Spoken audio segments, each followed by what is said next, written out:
নমস্কার, আমার চ্যানেলে তোমাদের সবাইকে স্বাগত। আজকের গল্প আশ্চর্য হত্যাকাণ্ড, হরিসাধন মুখোপাধ্যায়। সকাল হইতে বৃষ্টি আরম্ভ হইয়াছিল। ভাদ্রের ভরা বর্ষা। রাস্তাঘাট কাদায় পরিপূর্ণ হইয়া গিয়াছে। খাল বিল কুলে কুলে ভরিয়া উঠিয়াছে। সন্ধ্যার পর একটু বৃষ্টি কম পড়ে, কিন্তু আকাশে মেঘের ঘটার সেই রূপ আড়ম্বরই ছিল। প্রতিদিন সন্ধ্যার পরই পাড়ায় বাহির হই, কিন্তু সেই দিন সেই অন্ধকারে কাদা পিছলের মধ্যে লণ্ঠন হাতে করিয়া বর্ষার পথ হাঁটা বড় সুবিধাজনক বোধ হইল না। কাজেই সেই দিন সন্ধ্যার পর বাড়িতে ছিলাম। খানিকক্ষণ একখানা বই লইয়া পড়িলাম। বর্ষার সঙ্গে যেন বিষণ্ণতার একটা ঘনিষ্ঠ সম্বন্ধ। যেদিন রোদ হয়, গাছপালা নদ নদী সমগ্র প্রকৃতির ছবিখানি রোদে হাসিতে থাকে, সেদিন কেমন মনে একটা স্বাভাবিক প্রফুল্লতা আপনিই জাগিয়া ওঠে। কিন্তু মেঘঝড়ের দিন কি যেন একটা বিষণ্ণ ভাব আমাদের হৃদয়ের মধ্যে ভাসাইয়া তুলে। আমরা হাজার চেষ্টা করিয়া তাহার গতি রোধ করিতে পারি না। যাই হোক, এই বর্ষায় আমার বই ভালো লাগিল না। আমি বইখানি তুলিয়া রাখি। ছেলেদের পরিবার ঘরে গিয়া বসিলাম। তাহাদের পড়াশোনাও একটু দেখলাম, কিন্তু তাহাতেও যেন আমার প্রাণের তৃপ্তি হইল না। তখন অন্য উপায় না দেখিয়া সকাল সকাল আহারাদি শেষ করিয়া বিছানায় গিয়া পড়িলাম। সেদিন বেশ শীত পড়িয়াছিল। বিছানায় শুইতেই একটু তন্দ্রা আসিল। তারপর কতক্ষণ ঘুমাইয়াছিলাম মনে নাই। গভীর রাত্রে সহসা কি যেন আমার ঘরের দোরে ২-৩ বার জোরে জোরে আঘাত করিল।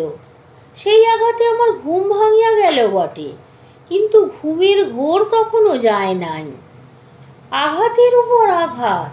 তারপর কে যেন কাতর কণ্ঠে ডাকিল, অঘোরবাবু, অঘোরবাবু। আমি কার আওয়াজ ঠিক করিতে পারিলাম না, কিন্তু বোধ হইল তাহা স্ত্রীলোকের কণ্ঠস্বর।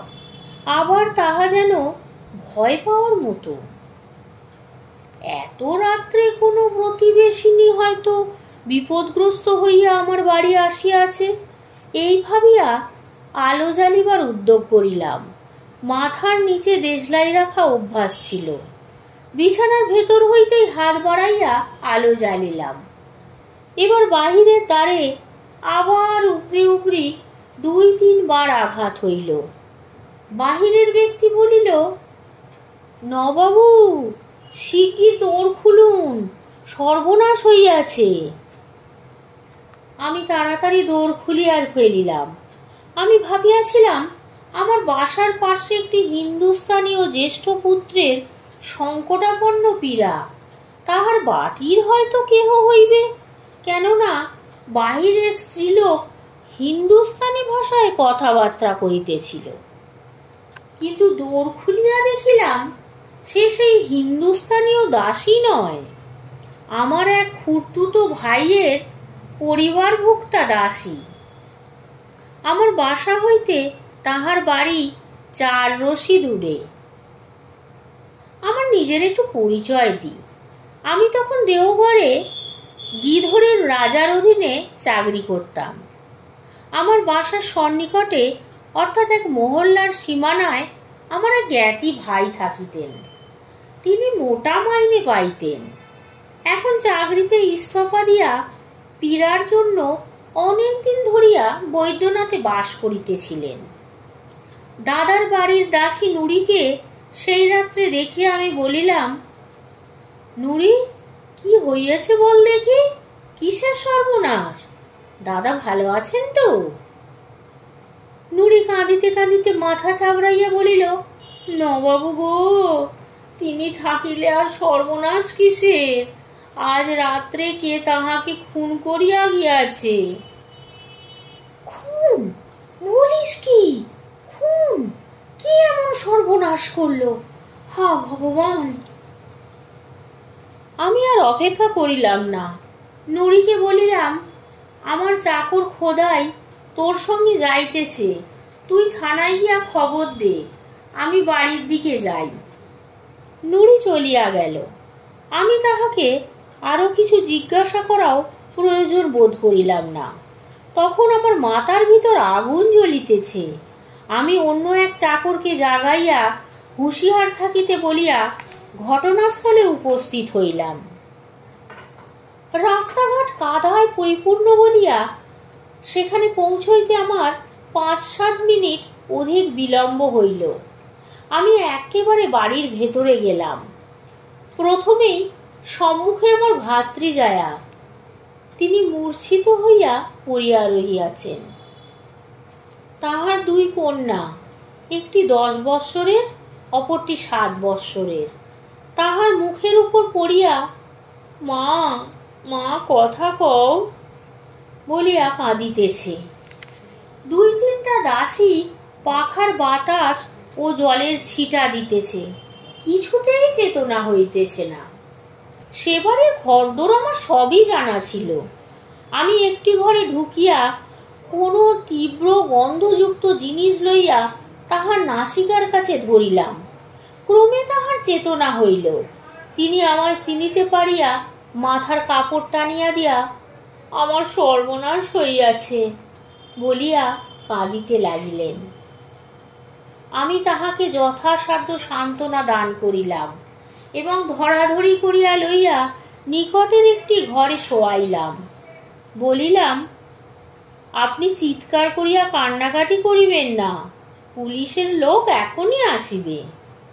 গৃহিণী প্রথমেই দাসীর মুখে এই সংবাদ পান এবং ঘরের বাহিরে আসিতে আসিতে দালানে মূর্ছিতা হন। তাহার চিৎকারে 2-4টি প্রতিবেশিনী সেই গভীর অন্ধকারে বাড়ির মধ্যে আসিয়া কারণ জিজ্ঞাসা করিলেন। আমি তাহাদিগকে গৃহিণীর ঘরে পাঠাইয়া দিলাম। নুরি এখনই ফিরিবে, কারণ আমার বাড়ি হইতে থানা অর্ধ ঘন্টার পথ। আমি দাদার খানসামা রামফলকে বলিলাম, দেখ রামফল, দাদার ঘরে এখন কেউ যেন না যায়। পুলিশ যতক্ষণ না আসে ততক্ষণ কাহারও ওই ঘরে প্রবেশ করা উচিত নয়। তুমি এই দ্বারের কাছে বসিয়া থাকো। রামফল সাহসী ও প্রভু ভক্ত। সে অত্যন্ত কাঁদিতেছিল। চোখ মুছিতে মুছিতে বলিল, জো হুকুম খোদা বন্ধ। আমি দালানের আলোটা জ্বালিয়া দিলাম। ঘড়িতে দেখিলাম রাত্রি প্রায় 2টা বাজে। এমন সময় নুরি আসিয়া শশব্যস্তে বলিল, নবাবু, পুলিশের লোক বাইরে আসিয়াছে, আপনি বাহিরে যান। পুলিশ আসিয়াছে শুনিয়া আমি তাড়াতাড়ি বাহিরে আসিলাম। দারোগা সাহেব আমাদের বাইরের ঘরে চাতালে বসিয়াছিলেন। আমি বাটির ভিতর হইতে আলো আনাইলাম। দেখিলাম দারোগা স্বয়ং ও 2 জন কনস্টেবল সেই ক্ষেত্রে উপস্থিত। থানার দারোগার সহিত আমার আলাপ ছিল পূর্ব থেকেই। যিনি তদারকে আসিয়াছেন তিনি নতুন লোক, সম্প্রতি বদলি হইয়া দেওঘরে আসিয়াছেন। আমাদের অভিবাদন ও প্রত্যভিবাদন হইয়া গেল। দারোগা আমায় জিজ্ঞাসা করিল, মহাশয়, যিনি খুন হইয়াছেন তিনি আপনার কে হন? আমি বলিলাম, আমার জ্যেষ্ঠ মহাশয়ের পুত্র। দারোগা বলিলেন, ছেলে মেয়েদের সরাইয়া দেন, আমি অকুস্থল নিজে গিয়া একবার দেখিব। দারোগা বাড়ির ভিতর গিয়া হুকুম দিলেন, কেহ যেন বাড়ির বাহিরে না যায়। সদর ও খিড়কি দ্বারে সেই 2 জন কনস্টেবল পাহারা দিতে লাগিল। দারোগা রামফলকে আলো লইতে বলিলেন। যে ঘরটিতে খুন হইয়াছে সেটি দক্ষিণদ্বারী ঘর। দারোগা সাহেব নিজ হাতে আলো লইয়া মৃতদেহের উপর ধরিলেন।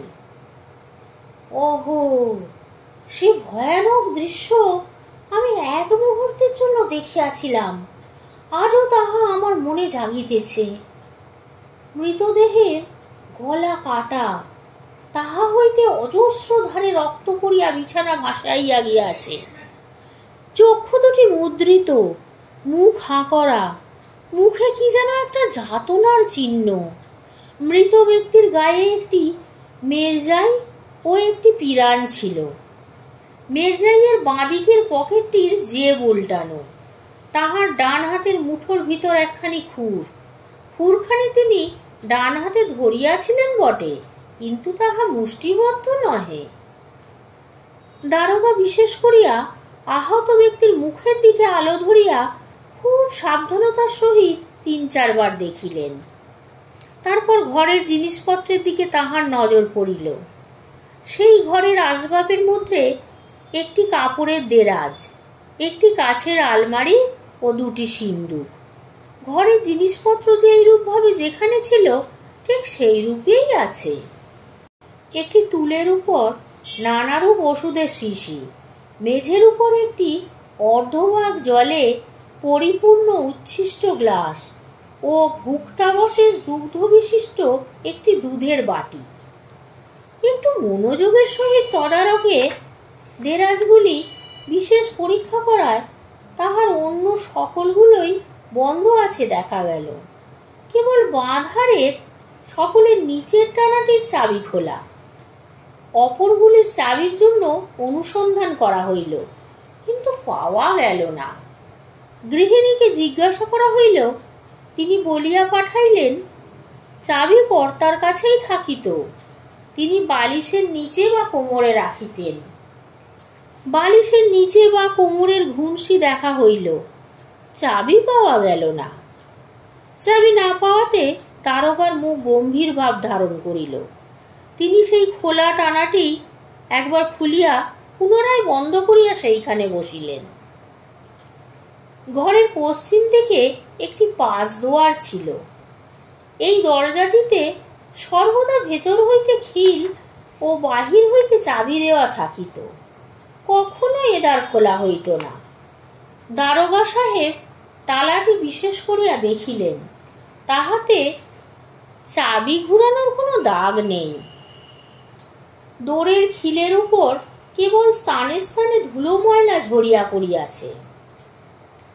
ঘর দোর বেশ করিয়া দেখা হইলে দারোগা বলিলেন, বাবু, আমি ডাক্তার সাহেবকে খবর দিয়া আসিয়াছি, তিনি এখনই আসিবেন। মৃতদেহ পরীক্ষা না হওয়া পর্যন্ত আমি অন্য তদারক করিতে পারিতেছি না। তখন প্রভাত হইয়াছে। সূর্যের সুবর্ণ কিরণ ধীরে ধীরে জানলার পাশে উকি মারিতেছে, কিন্তু আমাদের পক্ষে কি কাল রজনীর প্রভাত হইল? জীবনে মানুষের সুদিন কুদিন দুই ঘটিয়া থাকে, কিন্তু এমন কুদিন যেন অতি শত্রুরও না ঘটে। দারোগা বাহিরে গিয়া তাহার ডায়েরি পুস্তকে সমস্ত ঘটনা লিখিয়া লইলেন। মধুপুরে সৌভাগ্যক্রমে সেই সময় একজন ইংরেজ সিভিল ডাক্তার ছিলেন। তাহাকে আনিতে ভোরের গাড়িতেই দারোগা একজনকে রওনা করিয়া দিয়াছিলেন।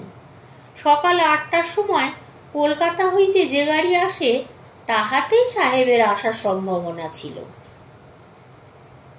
আমরা প্রতি মুহূর্তে তাহার অপেক্ষা করিতেছিলাম। তিনি আসিয়া হুকুম দিলে তবে মৃতদেহের সৎকারের ব্যবস্থা হইবে। ঘরে বাসি মৃতদেহ রাখিতে নাই, তাহাতে এ আবার তার উপর একটি শোচনীয় মৃত্যু। ডাক্তার সাহেব 8টার গাড়িতেই আসিলেন। প্রায় 1 ঘন্টার উপর তাহার শবদেহ পরীক্ষা করিলেন। তিনি পকেট বুকে কতকগুলি আবশ্যকীয় ঘটনা তুলিয়া লইয়া লাশ দগ্ধ করিবার হুকুম দিলেন। দারোগাকে পাশে ডাকিয়া লইয়া গিয়া তিনি অনেকক্ষণ ধরিয়া কি কথাবার্তা কইয়া তারপর চলিয়া গেলেন। শবদেহের সৎকারের আয়োজন হইতে লাগিল। এদিকে দারোগা বাড়ির সকলের জবানবন্দি লইতে লাগিলেন। সর্বপ্রথমে রামফল খান সমার সাক্ষ্য লওয়া হইল। রামফল যাহা বলিল তাহার মর্মকথা এই যে বাবু খুন হইয়াছেন তাহার নাম রামকালী চট্টোপাধ্যায়, তিনি আমার মনেই। বাবুর নিবাস বাংলাদেশ, কোন গ্রামে বা জেলায় তাহা জানি না। তিনি পীড়ার চিকিৎসার জন্য এখানে আসিয়াছিলেন। শুনিয়াছি বৈদ্যনাথে তিনি 3 বৎসর আছেন। এ কথাও শুনিয়াছি যে এর আগে তিনি মধুপুরে ছিলেন। আমি তার নিকট 1 বছরের উপর চাকরি করিতেছি। বাবু আমায় বড় ভালোবাসিতেন। শ্রাবণ মাস হইতে আমার 2 টাকা মাহিনা বাড়াইয়া দেন। এখন আমি 8 টাকা মাহিনা পাই। গত রাত্রে আমি তাহাকে 11টার সময় জীবিত দেখিয়াছি। আমি তাহার বিছানা করিয়া দিই। রাত্রি আন্দাজ 11টার সময় তিনি গরম দুধ খান।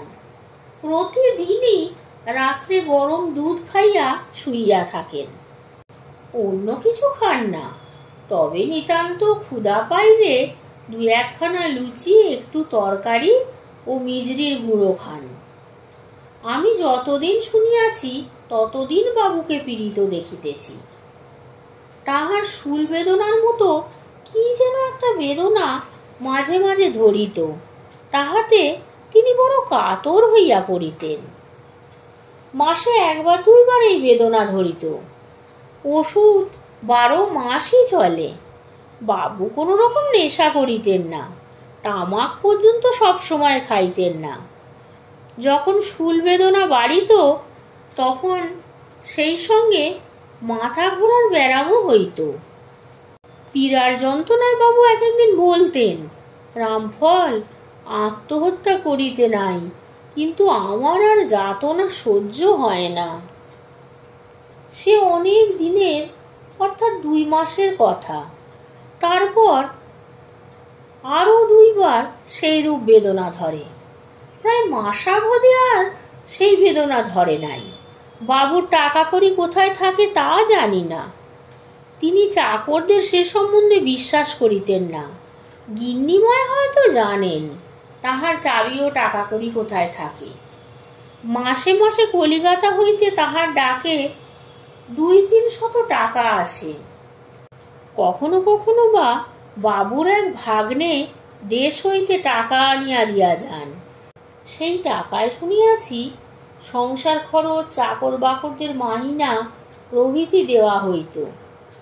টাকা করি বাঁচে কিনা তা আমি জানি না। নিজ সম্পত্তি উইল করিয়াছেন কিনা সে খবরও আমি রাখি না। চাকর বাকরের সে খবরে কোনো দরকার নেই।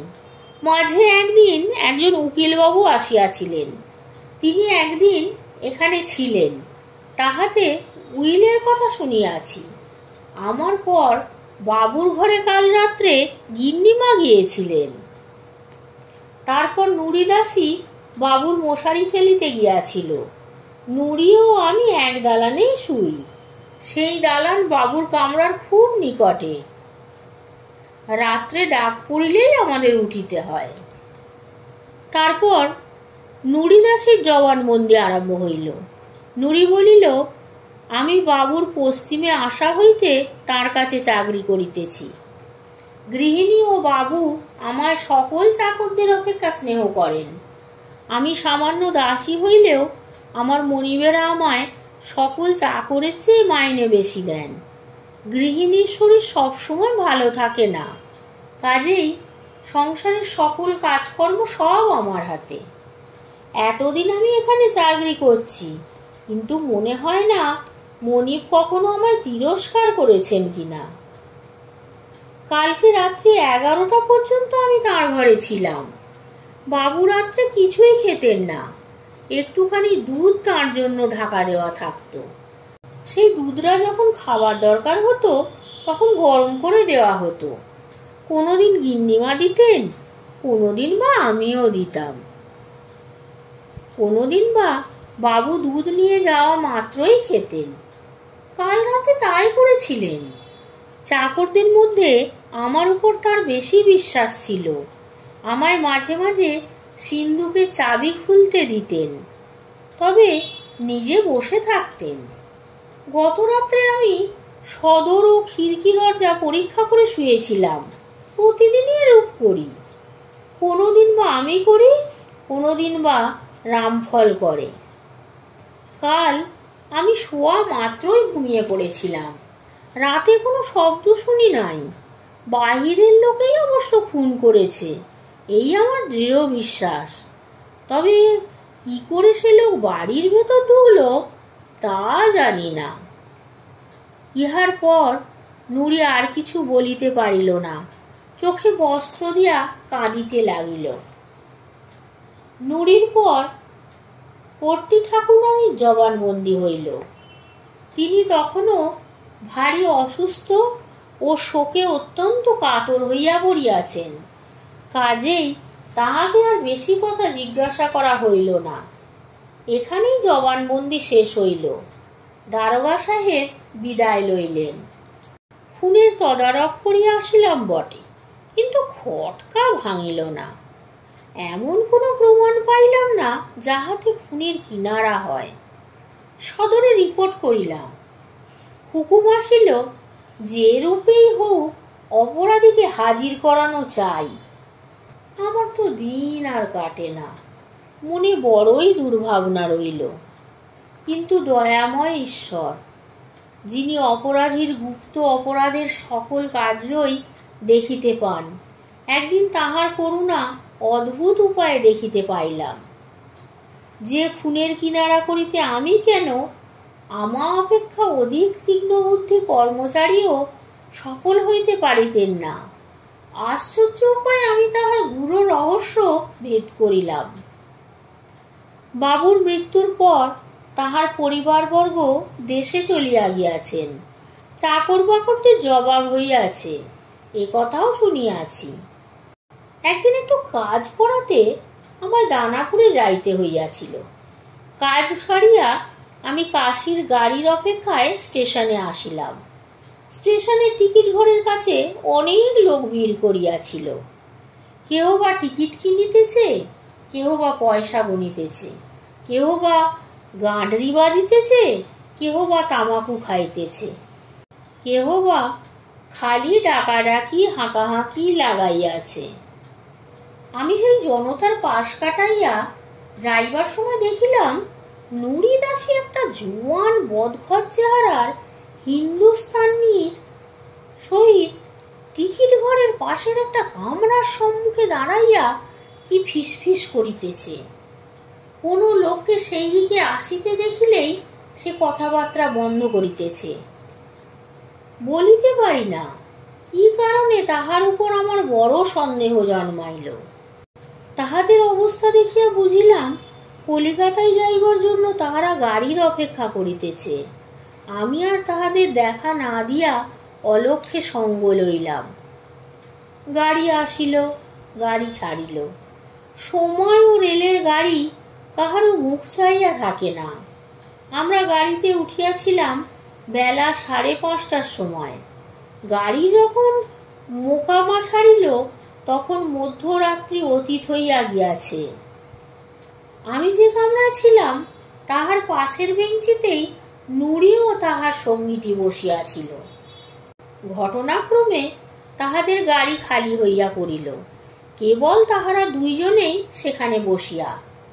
আমার চোখে একটা নীল রঙের চশমা ছিল, কৃত্রিম দাড়িও সঙ্গে ছিল, তাহাও পরিয়া লইলাম। তখন আমাকে কোনো রকমে চিনিতে পারার কথা দূরে থাক, যাহারা অষ্টপ্রহর আমার সঙ্গে থাকিতেন তাহাদেরও অসাধ্য হইত। আমি বেঞ্চের ওপর বিছানা করিয়া শুইলাম। আমার গাড়িও জনশূন্য, তাহাদের গাড়িও দায়। নুরি একবার উঠিয়া দাঁড়াইয়া চারিদিক দেখিল, একবার আলস্য ভাঙিয়া হাই তুলিয়া আবার বেঞ্চের উপর বসিল। আমি ঘুমাইতেছি কিনা তাহাও একবার রেলিংয়ের মধ্যে মুখ দিয়া দেখিল। আমি কপট নিদ্রায় অভিভূত। না জানি আজ কাহার মুখ দেখিয়া বাটির বাহির হইয়াছি। যে ঘটনার অনুসন্ধানের জন্য এত করিয়া মাথা ঘামাইতেছি, অত জোগাড় যন্ত্র করিয়াছি, কতদিন রাত্রে ঘুমাইতে পারি না, আজ হয়তো তাহার কোনো সুরাহা হইবে, এই ভাবিয়া আমি কপট নাক ডাকিয়া ঘুমাইতে লাগিলাম। নুরি প্রথম কথা কহিল, কথাবার্তা হিন্দিতে হইতেছে। নুরি বলিল, দেখ শিবরাজ, আমার মনে ভাইয়ের বড় ভয় হইতেছে। আমি তোর কথায় কলকাতায় যাইতেছি বটে, কিন্তু আমার মনে যেন কি একটা সন্দেহ ঘুরিতেছে। তোর যন্ত্রণায় ভুলিয়া আমি কি না করিয়াছি। কতদিন ধরিয়া তুই আমায় এই দুষ্কর্মের জন্য ফুসলাইতেছিস, কিন্তু আমি কিছুতেই গা দিই নাই। তখনও আমার ধর্মভয় ছিল। যাই হোক, আমি বলি, কলিকাতায় গিয়া কাজ নেই, আজ চল বৈদ্যনাথে নামিয়া পড়ি, কাল দুজনে দেশে ফিরিয়া যাইব। যাহা হইয়াছে তাহাতে বেশ দুজনের চলিবে। দেশে চাষবাস করিলে কেহ কোনো সন্দেহ করিতে পারিবে না।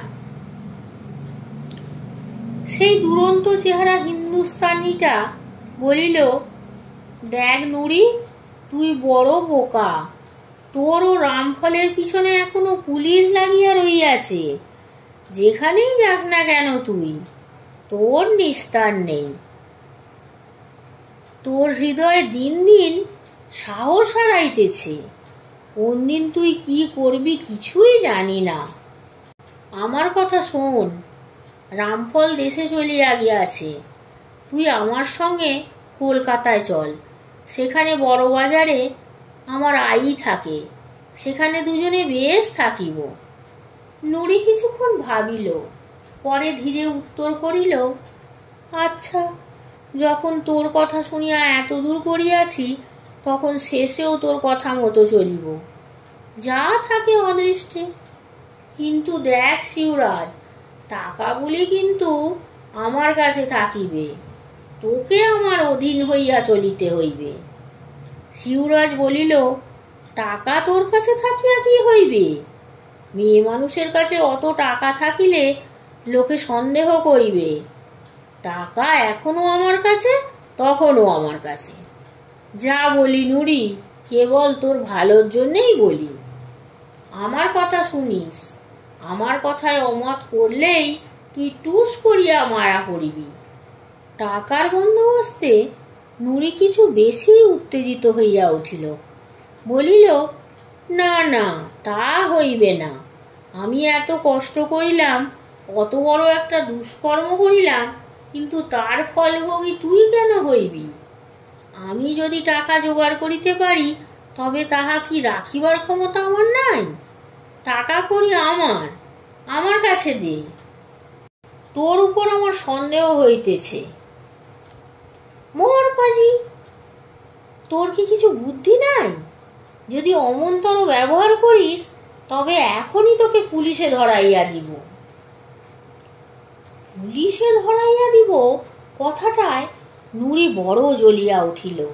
সে একটু স্বর উঁচু করিয়া বলিল, বটে, বুঝি সেই মদল বাটিয়া টাকাগুলি হাত করিয়া বসিয়াছে। খুনে দাগবাজ, তোমায় ধরাইয়া দিতে কতক্ষণ? পুলিশের চোখে তো আমি খালাস। তোর সেই জুতো এখনো আমার হাতে, সেই বাড়ি সেই আলমারির নিচে লুকানো আছে।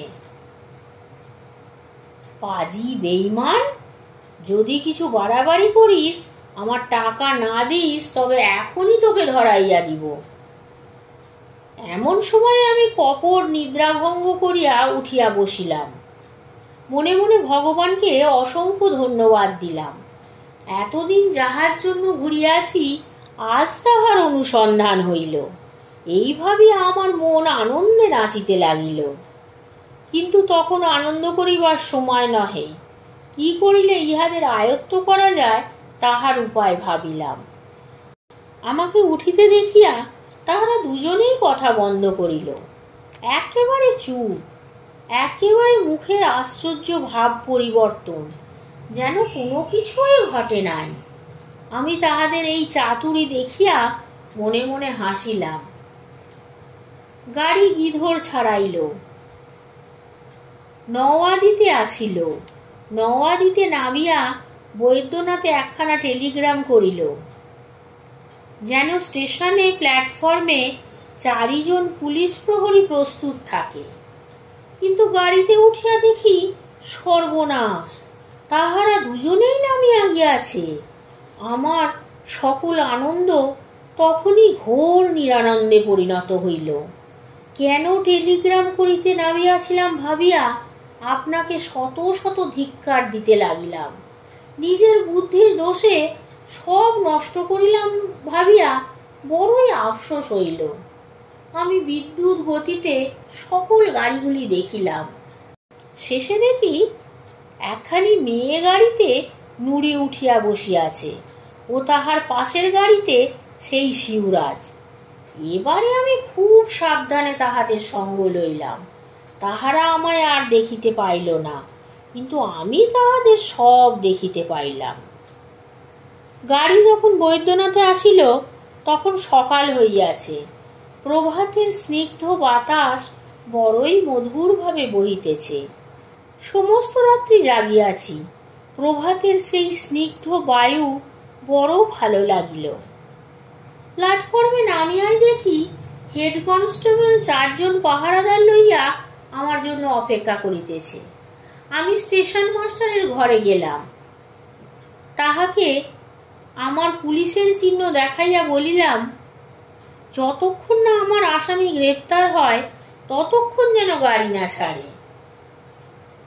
স্টেশন মাস্টার, স্টেশনের পুলিশ ও আমার নিজের 4 জন পাহারাওয়ালা লইয়া আমি নুরির নিকটে গেলাম।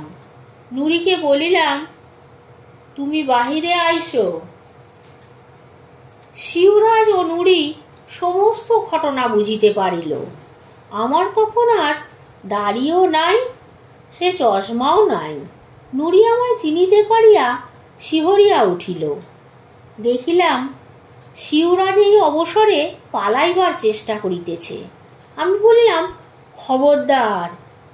সে থমকিয়া দাঁড়াইল। কনস্টেবলদের বলিলাম, ইহাদের হাত করি লাগাও।